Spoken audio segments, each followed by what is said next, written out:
Hey guys, it's Danielle. Welcome back to my channel. If you're new here, welcome. I'm Danielle. If you are a returning subscriber, I'm so glad to have you back. In today's video, I'm going to tell you guys about my second two experiences with my consultations to get my hair done. And I shared the first two experiences, which were with sister-like consultations, before in my part one video. So if you want to look for that video, I'll put a tag somewhere around here, a pop-up to show you guys that video, or you can look in the MyCROLOC playlist. But today I'm going to talk about the other two experiences that I had. So I ended up having a total of 4 experiences. And there's a lot of good takeaway from this. And 3 things that I'm going to share with you guys about if you want locks, you're going to have some determination because your experiences might not be rosy. Just like with anything else, people are people. And I want to clarify from my last video that I'm not saying that nobody should get sister locks. I'm not saying that sister locks are bad. They were my first introduction to any type of microlock. They're beautiful. Even my loctician, that's what she has is sister locks. I'm just sharing the experience that I had, which wasn't very positive. So fast forward to after I had my experiences and I didn't end up getting sister locks after both of my consultations, I actually was scrolling Facebook feeling some kind of way about it. And I saw a friend's sister and I was like, is that sister locks on her head? Because I know her. And so maybe she got her hair done locally and maybe it wasn't the people that I had been involved with. And so I quickly sent her a Facebook message and I said, hey, who did your sister's hair? And she said, let me ask her. And she asked her sister and she told me who did her hair. And she was just a local loctician who actually didn't have an appointment for quite some time. So I sent her a message. She was very professional. She has a Facebook page, and I let her know like, hey, I'm looking to get my hair done, possibly, in sister locks. And she said, well, I don't do sister locks, but you can set up a consultation for micro locks. And at this point, I had kind of matured in how I was looking at this. And because I think before I was so excited that it was just like, oh, let me get in with whoever people say is the best. But one thing to remember, so this is tip number 1, is that the consultation is about you and the consultation is about them. You have to be a good fit. Because if you think about it, the relationship that you're forming with that person, you're going to spend a lot of time with that person. And it's okay if you need to transfer to another loctician, but that can be more difficult. And so this time I was like, I'm going to write down a list. I'm going to be looking at how her demeanor is, how well she's responding to me whenever I send her messages, how well she's communicating, how professional she is, because I was learning that it's not just about the loctician, it's also about what I'm expecting out of the consultation as well. Is she answering my questions? Is she blowing me off? Does she seem too busy? Is she showing up late? Is she all confused about, when my appointment is? Is she eating chicken wings, licking her fingers before my appointment and I'm waiting like all this time? So I just basically kind of fortified myself and I wrote down some things. And if you guys are interested in like a kind of a list of like the things that you should like keep in mind whenever you're going to your sister like consultation appointment, just comment below and I can definitely just add that as a PDF, just a free download or something of the things that the type of questions that I had for her, the things that I was looking for. Because like I said, if you think about it, your retie appointments are going to be like 4 hours long. And you're going every 4 to 6 weeks to be with this person, not to mention the install is going to be hours or days long, like multiple appointments.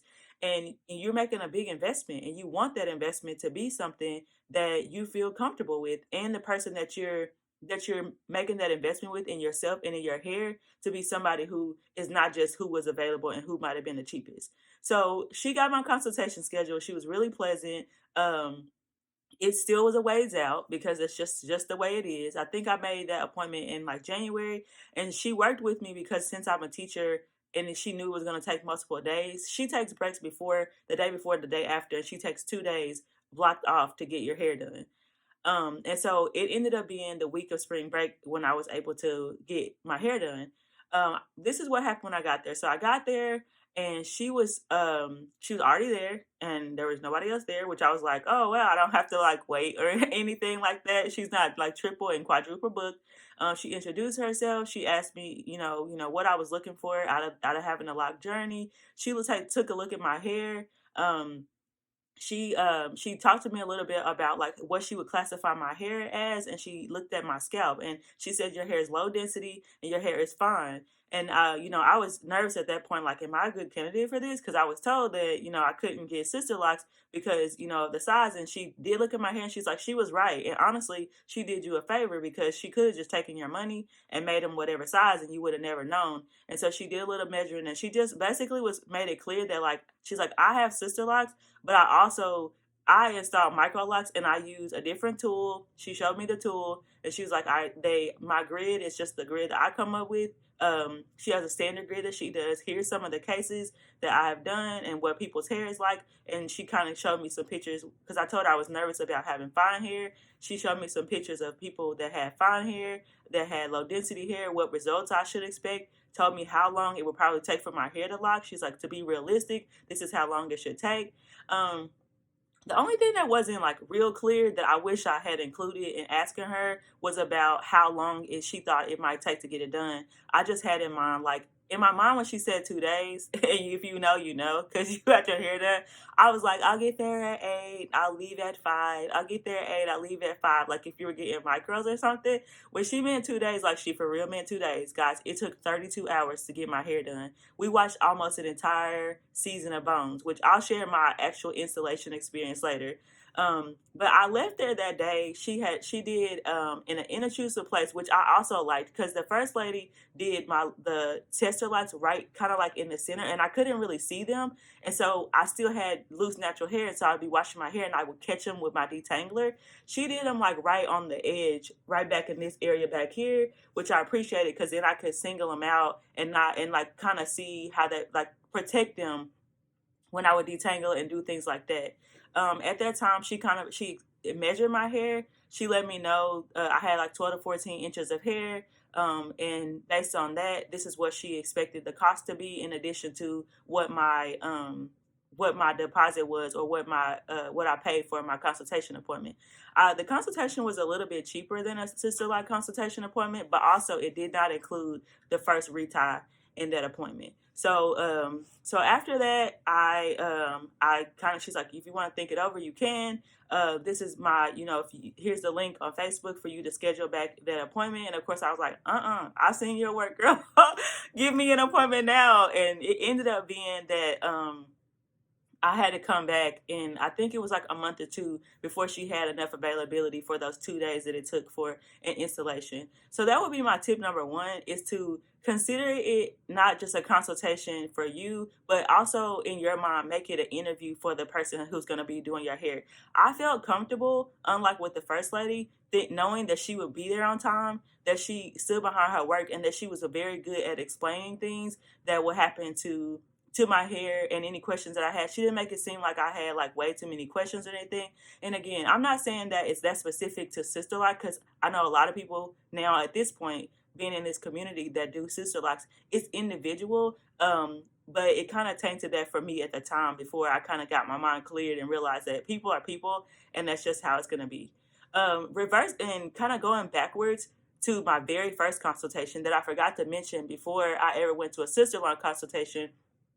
One of my students in my class had locks, and she shared with me the person who did her locks.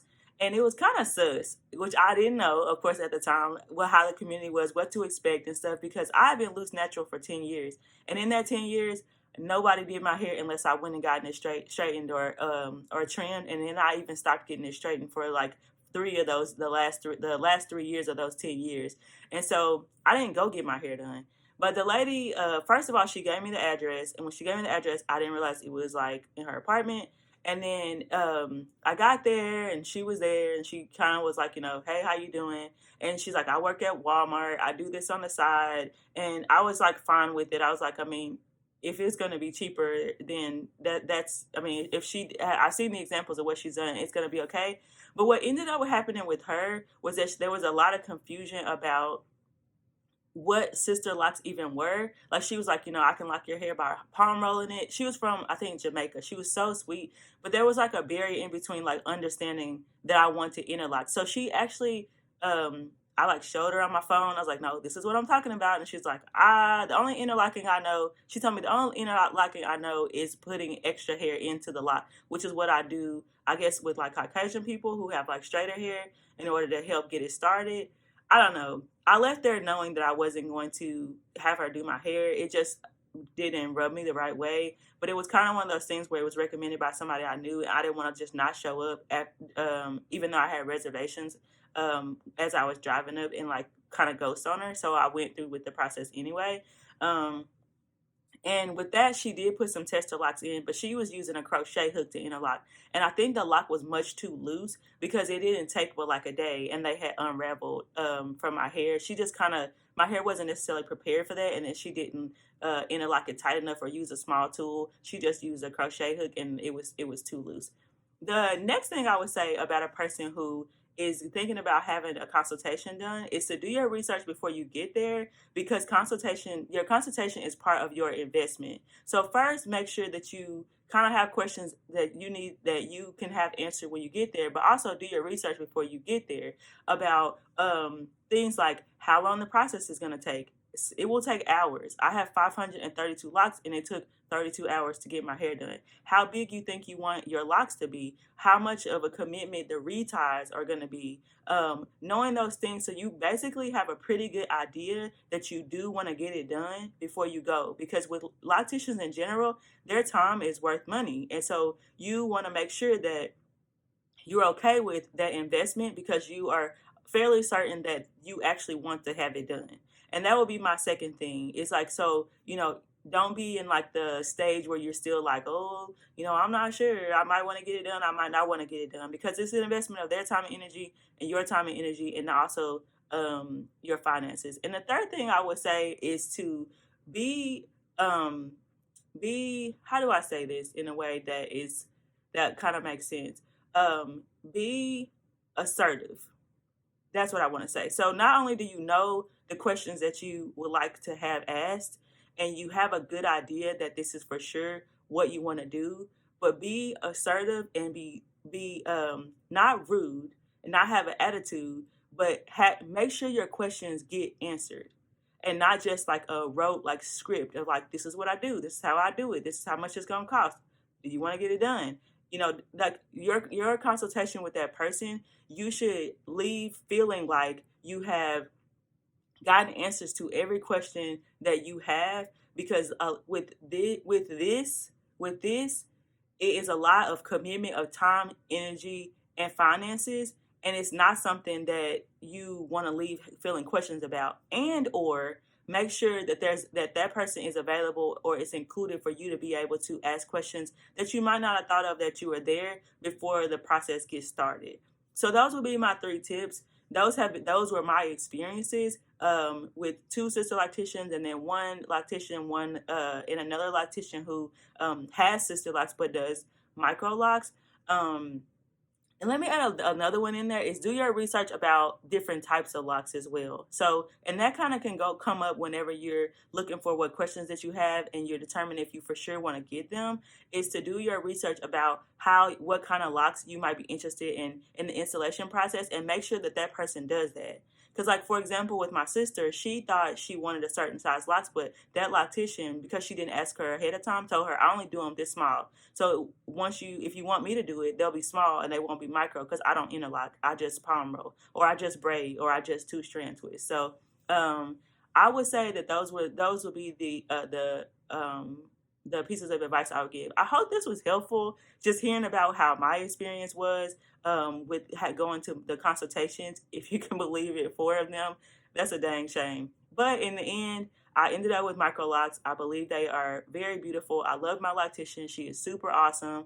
And I feel like I made the right decision, even though it was a bumpy road getting to that point. And I have a lot of love for people with sister locks, with micro locks, with any type of lock. So if you enjoyed this video, please give it a thumbs up. Please subscribe to my channel for more videos about micro locks coming up in the future. If you have any questions about micro locks, about what to ask at a consultation, and like what to be looking for besides just like price and availability from the person that's going to be doing your hair, feel free to send me a DM on Instagram at Tanyelle Price, or follow me on Instagram, and or leave a comment on this video, and I'll do a Q&A once I get a few questions accumulated. And look out, guys, because at the end of this month is going to be my 6-month anniversary of my lock journey, and I'm so excited to be sharing it with you guys. So until next time, bye.